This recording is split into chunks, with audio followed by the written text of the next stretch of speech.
Assalamualaikum warahmatullahi wabarakatuh. Saya Mardia dari SDN Ranca Buaya 2 CGP Angkatan 9 Kabupaten Tangerang. Saya bersama rekan-rekan saya di sini akan mempraktikkan praktik supervisi akademik untuk memenuhi tugas demonstrasi kontekstual modul 2.3. Saya di sini berperan sebagai supervisor dan teman saya Ibu Neni berperan sebagai coach serta Ibu Adit berperan sebagai coachee. Semoga video ini bermanfaat dan dapat menginspirasi. Selamat menyaksikan.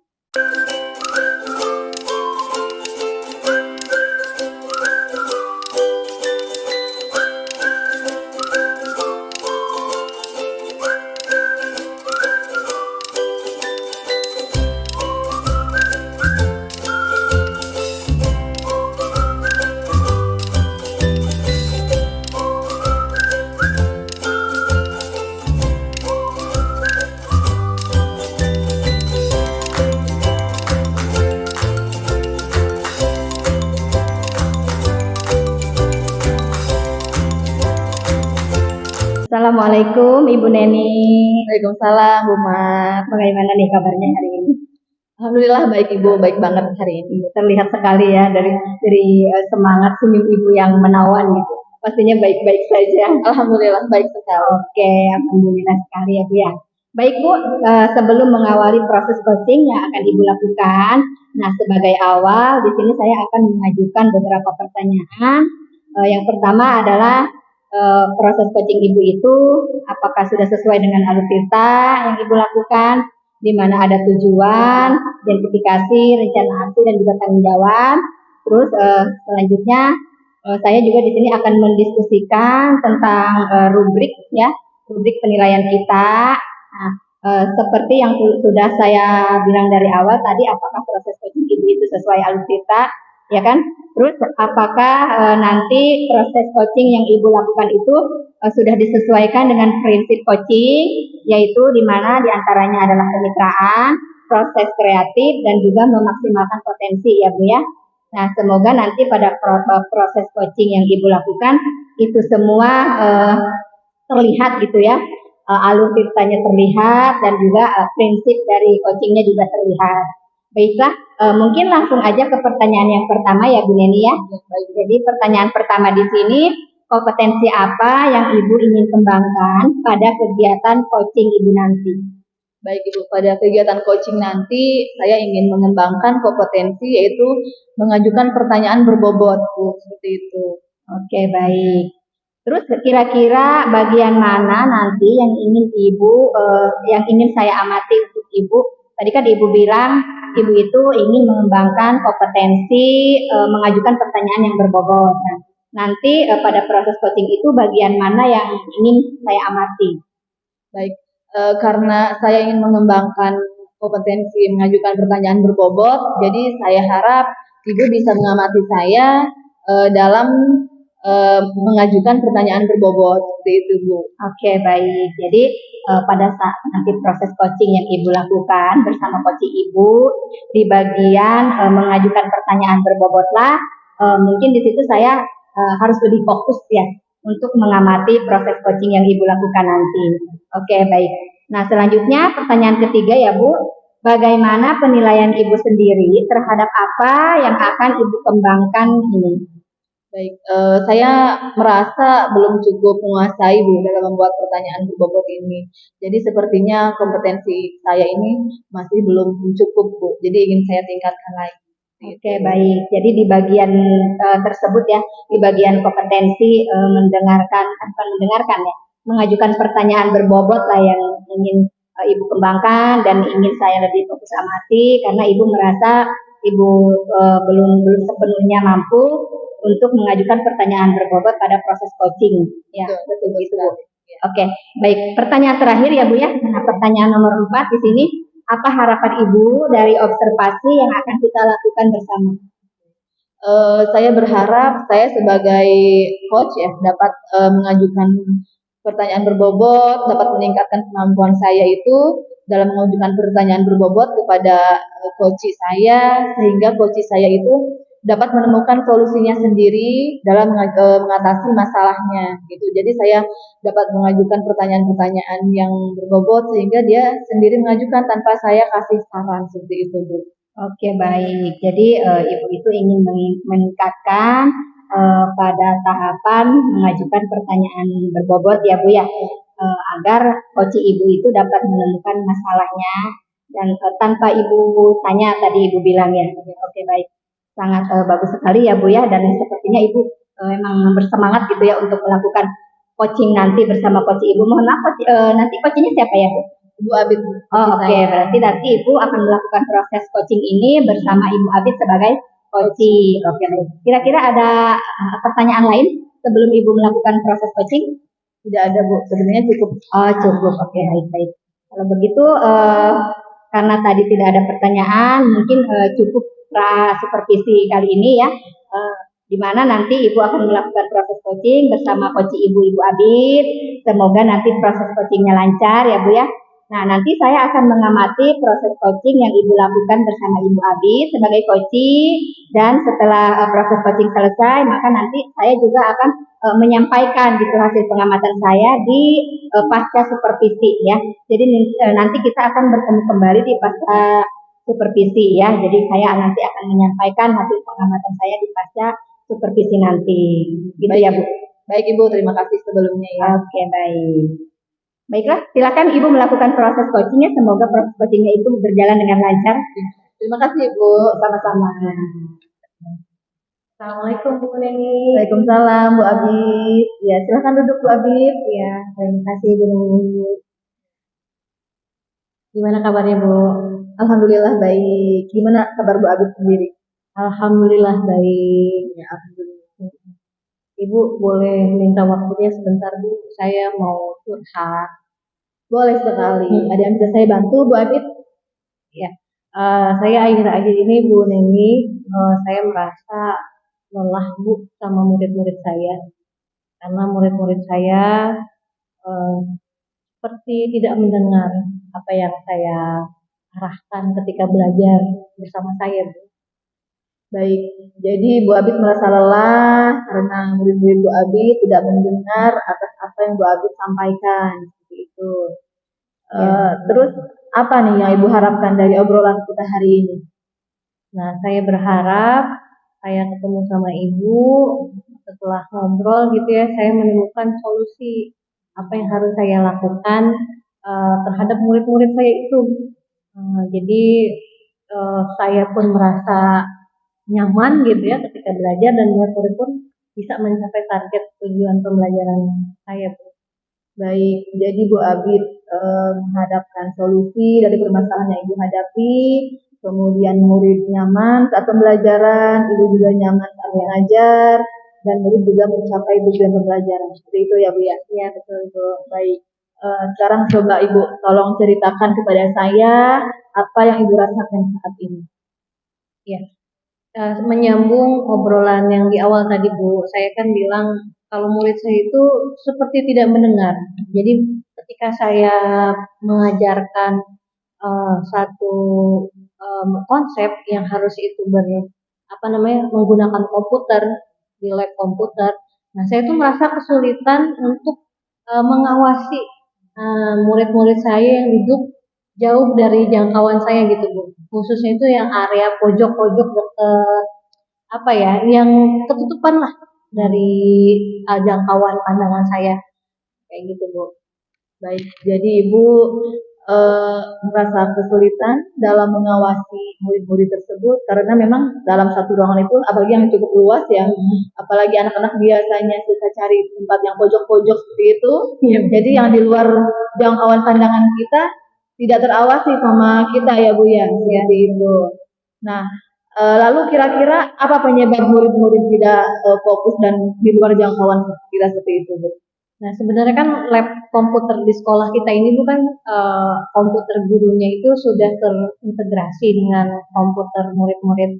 Jadi ketika saya cek aktivitas anak-anak melalui komputer guru yang saya pakai, saya melihat memang PC yang digunakan sama anak yang khususnya di area pojok itu mereka mencari hal-hal di luar apa yang saya minta, Bu. Biasanya itu mereka seperti mencari berita tentang K-pop, tentang K-pop Bu ya. Terus juga yang mereka cari itu kayak misalkan jadwal nonton bioskop Ibu, gitu ya. Jadi intinya mereka tuh melakukan sesuatu hal di luar apa yang saya minta gitu dengan internet. Jadi anak-anak itu sepertinya karena ada akses internet ya di situ, jadi mereka melakukan hal-hal di luar arahan ibu sebagai gurunya ya, asik sendiri ya Bu ya dengan internet yang mereka hadapi saat ini, dan akhirnya mereka mencari berita-berita di luar hal-hal yang diarahkan sama ibu seperti itu. Ya betul Ibu. Nah, coba ada lagi yang lain Ibu mengenai permasalahannya ini? Cukup Bu, itu saja. Jadi memang masalahnya komitmen murid ketika mereka belajar, mereka itu tidak fokus gitu. Mereka cenderung lebih suka berinternet ketimbang mengerjakan apa yang saya arahkan gitu. Jadi mereka asik sendiri berinternet sesuai dengan kemauannya Ya. tanpa arahan ibu sebagai gurunya. Ya betul. Baik. Nah, menurut Ibu Abid, nah murid-murid itu idealnya seperti apa nih ketika melakukan praktikum di lab? Ya, untuk praktikum di lab itu sendiri Bu, karena kan memang di pelajaran informatika, khususnya di kelas 10, di kelas 10 itu kan ada beberapa yang memang kita harus coba. Misalkan ada konsep bagaimana membuat game di mana anak itu harus mengumpulkan sesuai dengan tenggat waktu. Jadi menurut saya idealnya mereka itu mengikuti alur pembelajaran dari awal sampai akhir. Ya mungkin di tahapan akhir itu ya evaluasi, ya mereka mengerjakan. Nah, jadi tidak ada satu momen di mana mereka terganggu oleh aktivitas lainnya selain pembelajaran. Itu idealnya seperti itu Bu. Baik, jadi menurut Ibu murid-murid idealnya itu memperhatikan dan mengikuti arahan Ibu Ya, tanpa ada aktivitas lain yang di luar arahan Ibu ya. Ya. Nah, jadi selanjutnya dari apa yang sudah kita bahas nih hari ini Bu, apa rencana Ibu Abid selanjutnya? Oke, mungkin yang pertama saya kepikiran seperti ini Bu, karena kan saya di awal pembelajaran itu karena 1 jam pelajaran itu hanya 40 menit, saya merasa tergesa-gesa Bu. Jadi saya belum memastikan bagaimana kesiapan anak dalam proses belajar gitu. Jadi saya terfikirkan bagaimana saya mengingatkan ulang, membacakan ulang kesepakatan belajar atau kontrak belajar. Nah, jadi muridnya menjadi pengingat, gurunya pun akhirnya bisa terbantukan dengan adanya kontrak belajar tersebut, Ibu. Baik, jadi selama ini Ibu tergesa-gesa ya dalam melakukan pembelajaran. Jadi yang akan Ibu lakukan adalah membacakan kesepakatan kelas sebelumnya, agar anak-anak ingat dengan kesepakatan kelas. Jadi Ibu juga teringatkan kembali dengan kesepakatan kelas seperti itu. Baik, bagus sekali Ibu ya. Nah, lalu kira-kira apakah masih ada hal lain yang akan Ibu lakukan Ibu? Nah, memang selama ini saya belum terpikirkan bagaimana caranya menangani anak-anak yang di luar gitu ya, di luar aktivitas pembelajaran. Misalnya mereka melanggar, tidak mengikuti arahan. Mungkin dari obrolan ini akhirnya saya kepikiran saya ingin memberikan semacam stempel emoji Bu. Nah, jadi stempel emojinya itu stempel emoji sedih gitu Bu ya, yang gambar smile-nya bibirnya turun, memble gitu ya, yang turun. Nah, itu setiap anak yang ketahuan terindikasi tidak fokus, nah saya mau kasih stempel Bu di bukunya. Jadi nanti di akhir pembelajaran saya tahu nih anak-anak siapa saja yang tidak fokus dalam pembelajaran, itu juga nanti yang akan menjadi bahan laporan ke wali kelasnya gitu. Baik, jadi bagus sekali ya ide yang Ibu utarakan tadi, memberikan stempel emoji sedih ya untuk anak-anak yang tidak fokus. Ya, bagus sekali, menarik sekali Bu, idenya sangat bagus. Tapi Bu, alangkah baiknya nih Bu ya, yang dikasih stempel itu tidak hanya yang tidak fokus, dikasih stempel sedih, tapi bagaimana kalau anak yang fokus juga dikasih stempel, tapi stempel smile atau senyum Bu, gitu. Jadi nanti semua siswa itu dapat stempel. Cuman yang membedakan itu antara yang fokus itu stempel senyum dan yang tidak fokus itu stempel sedih. Seperti itu Bu, kalau menurut saya. Arahan Ibu bagus tadi ya, bagaimana menggunakan stempel senyum. Tapi menurut saya Bu, kalau menggunakan stempel senyum, saya khawatir waktu saya tuh habis sama ngasih stempel Bu, gitu ya. Karena memang yang kurang memperhatikan saya di kelas tuh ya paling cuma hitungan jari sih Bu. Tapi menurut saya kan ingin membuat seluruhnya itu bisa sampai ke tujuan pembelajaran. Nah, tapi boleh juga sih Bu, saya akan coba masukan dari Ibu. Maaf kalau boleh tahu dalam satu kali pertemuan itu siswanya ada berapa? Ya paling banyak Bu 30 sampai 35 orang Bu. Cukup banyak juga ya kalau Iya.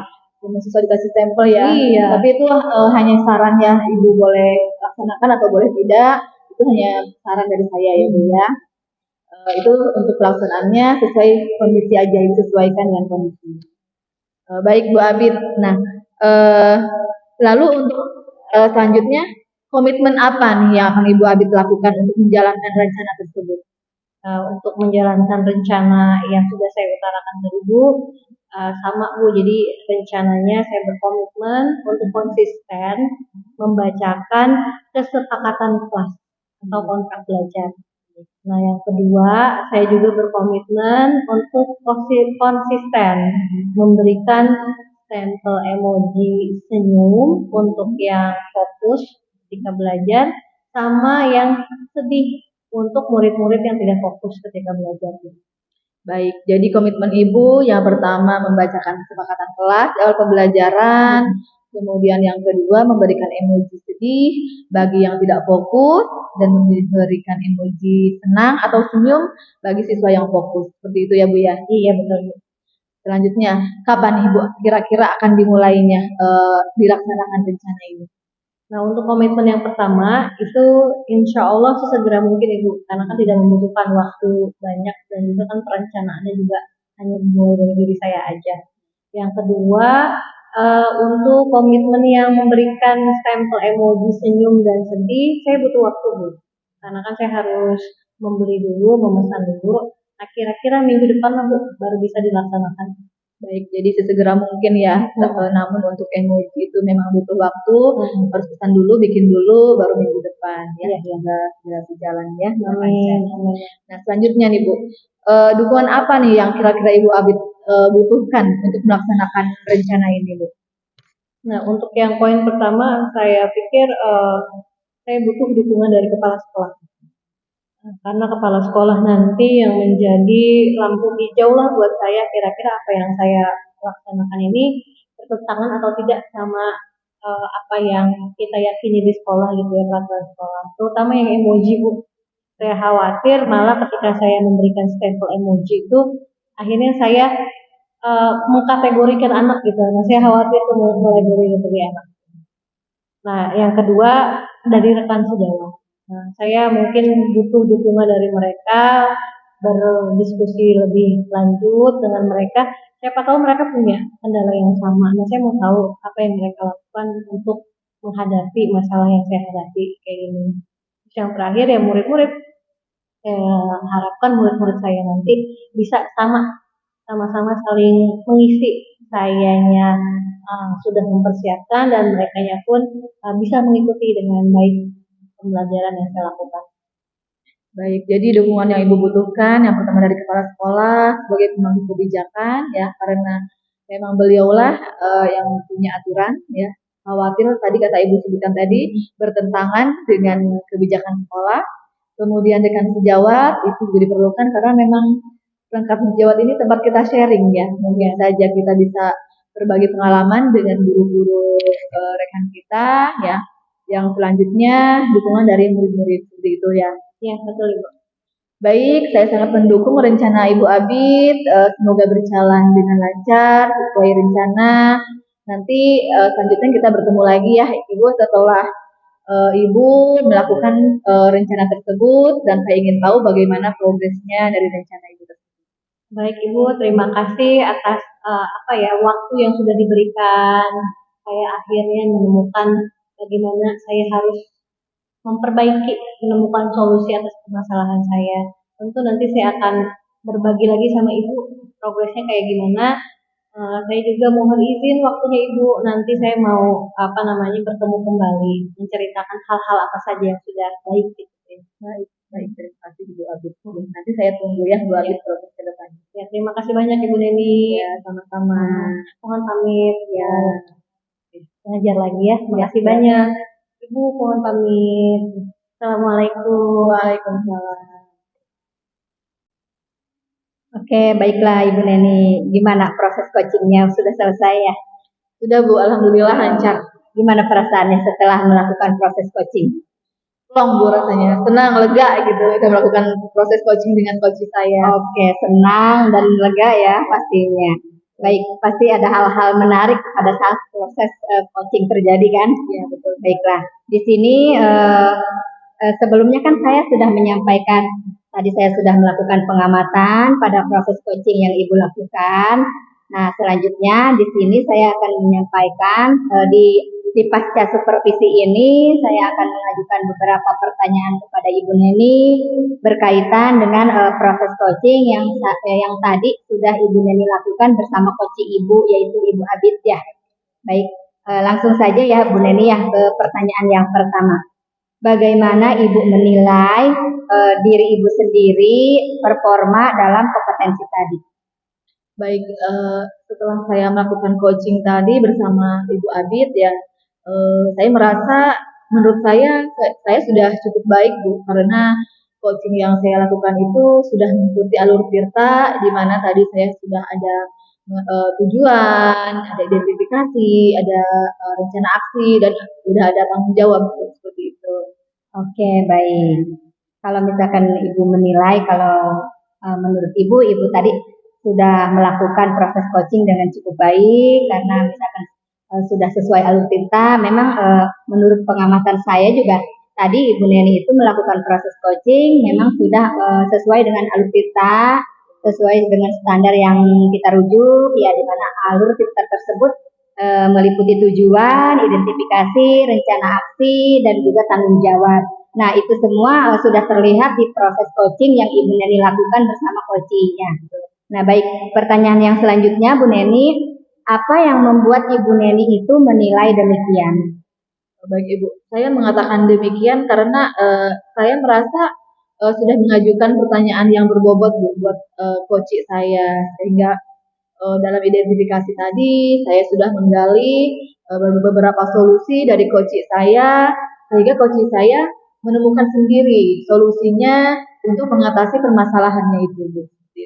Oke, baik. Jadi Ibu Neni itu di proses coaching yang tadi dilakukan sudah mengajukan pertanyaan yang berbobot ya, sesuai dengan kompetensi yang ingin Ibu kembangkan di di pra supervisi yang Ibu Neni sampaikan ya.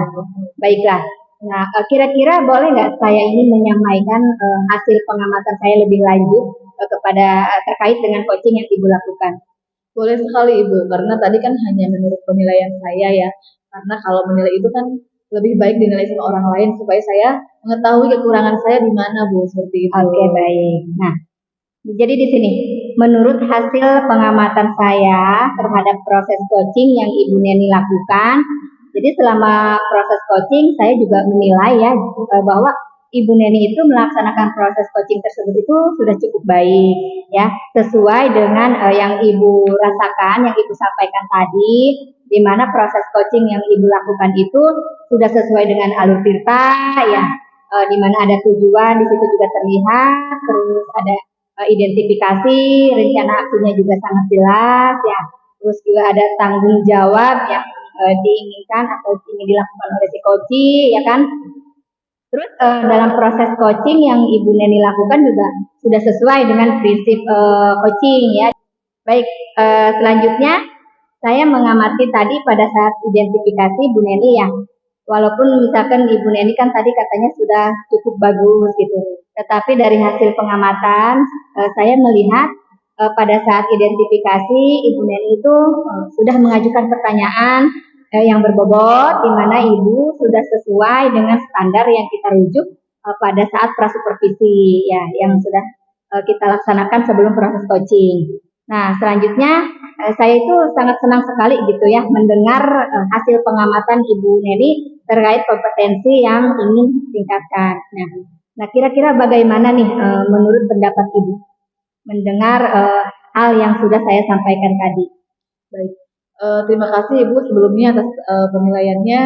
Saya senang sekali dengan hasil pengamatan Ibu, berarti apa yang saya rasakan cukup sesuai dengan yang hasil penilaian Ibu, di mana saya sudah sesuai dengan alur tirta dan sudah bisa mengajukan beberapa pertanyaan berbobot yang sesuai dengan kompetensi yang saya ingin tingkatkan. Seperti itu, Bu. Oke, baik. Namun Bu Neni ya, pada saat proses coaching saya mengamati ada hal-hal yang perlu Ibu Neni tingkatkan lagi. Misalnya di saat tahapan rencana aksi ya Bu ya.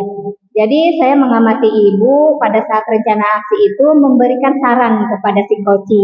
Betul begitu Ibu Neni? Betul, betul Ibu. Oke, yang sebetulnya kalau kita merujuk ke standar seharusnya ya kan, seorang coach itu tidak diperbolehkan melakukan hal itu. Cukup seorang coach itu hanya mengajukan pertanyaan yang berbobot saja. Bagaimana nih menurut pendapat Ibu Neni?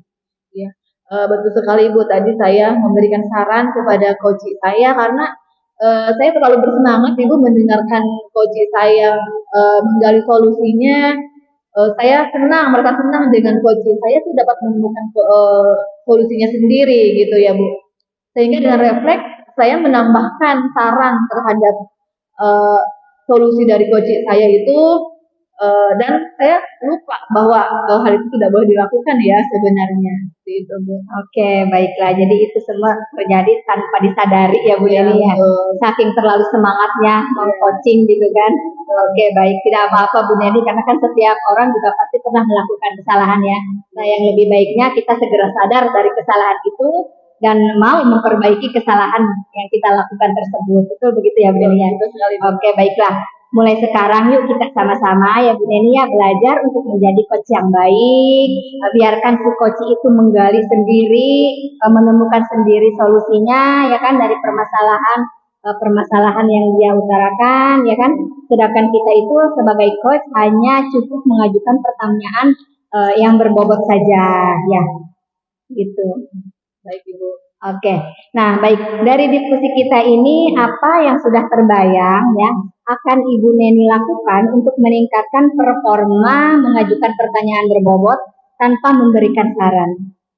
Baik, saya sudah pastinya akan berusaha ya Bu ya, berusaha untuk meningkatkan lagi performa saya dalam mengajukan pertanyaan berbobot, walaupun tadi sudah cukup bagus, tapi saya akan meningkatkan lagi supaya lebih baik. Kemudian saya juga akan meningkatkan tanpa memberikan saran. Tadi saya sudah memberikan saran yang merupakan suatu kekurangan dari saya. Untuk coaching selanjutnya, saya tidak akan memberikan saran lagi, cukup mendengarkan apa yang coach utarakan sampai selesai, ya. Lalu saya berpikir sejenak nih agar saya cukup fokus ya dengan coach, kemudian supaya tidak refleks merespon yang tidak seharusnya. Kemudian pada kegiatan coaching yang selanjutnya, tentunya saya akan berkonsultasi lagi dengan Ibu selaku supervisor saya agar proses coaching saya akan lebih bagus lagi. Oke, baik ya. Siap-siap Bu Neni ya. Untuk langkah perbaikan tadi yang Ibu Neni sebutkan, jadi di coaching selanjutnya Bu Neni itu akan berusaha untuk tidak mengulang kesalahan yang terjadi di coaching kali ini ya Bu Neni ya. Dan saya nanti juga siap untuk selalu menjembatani atau istilahnya mendengarkan apa yang Bu Neni sampaikan nanti untuk perbaikan proses coaching selanjutnya ya Bu Neni ya. Baiklah Bu Neni, apa yang Ibu sampaikan tadi sudah saya catat ke dalam form supervisi akademik ya Bu Neni ya. Di mana form ini nanti sebagai bentuk refleksi untuk Ibu di kegiatan coaching selanjutnya ya. Jadi untuk kegiatan coaching selanjutnya, form ini sangat berguna sekali karena ini merupakan refleksi dari coaching kita kali ini. Gitu Bu Neni. Oke, ada hal lain nggak yang ingin Ibu Neni perjelas gitu, atau yang ingin Ibu Neni sampaikan berkaitan dengan proses coaching yang sudah dilakukan? Sepertinya sudah cukup, Bu. Saya Oke. sudah cukup menemukan solusi-solusi untuk proses coaching ke depannya. Oke, baik. Baik, alhamdulillah. Terima kasih Ibu. Saya sedang dengan proses observasi yang sudah Ibu lakukan, di mana saya akhirnya menemukan solusi ya atas kelemahan dan kekurangan saya saat melakukan observasi. Saat melakukan coaching, di mana saya memberikan saran kepada coach saya pada saat coaching ya. Nah, dari situ saya akan meningkatkan performa di mana seorang coach hanya boleh mendengarkan dengan baik dan mengajukan pertanyaan bobot tanpa memberikan saran apapun dalam bentuk apapun. Seperti itu. Oke, baik. Siap-siap Bu Neni ya. Saya sangat mendukung sekali gitu kan apa yang udah Ibu Neni sampaikan tadi. Mudah-mudahan kita dapat belajar bersama ya dari apa yang sudah terjadi. Semoga ada perbaikan ke depannya. Oke, baik. Mungkin cukup sekian ya Bu Neni ya. Karena sepertinya juga Bu Neni ada kegiatan lain ya gitu ya. Betul, Ibu. Saya Jadi akan kembali mengajar. oke, jadi mungkin saya cukupkan saja proses pasca supervisi kita, di mana tadi Bu Neni sudah menjawab serangkaian pertanyaan yang saya lakukan berkaitan dengan hasil pengamatan yang saya lakukan terhadap proses coaching yang Ibu lakukan bersama si coach Ibu, yaitu Ibu Abid, dan sudah sangat baik sekali, sangat bagus ya. Mudah-mudahan kita semua mendapat manfaat dari proses kegiatan kali ini ya Bu Neni. Oke, terima kasih Ibu. Sama-sama Ibu Neni. Baik Ibu, terima kasih. Oke, ya. Waalaikumsalam. Terima kasih Sudah menyaksikan Praktik Supervisi Akademik. semoga menginspirasi. Wassalamualaikum warahmatullahi wabarakatuh. Salam guru penggerak. Tergerak, bergerak, bergerakan.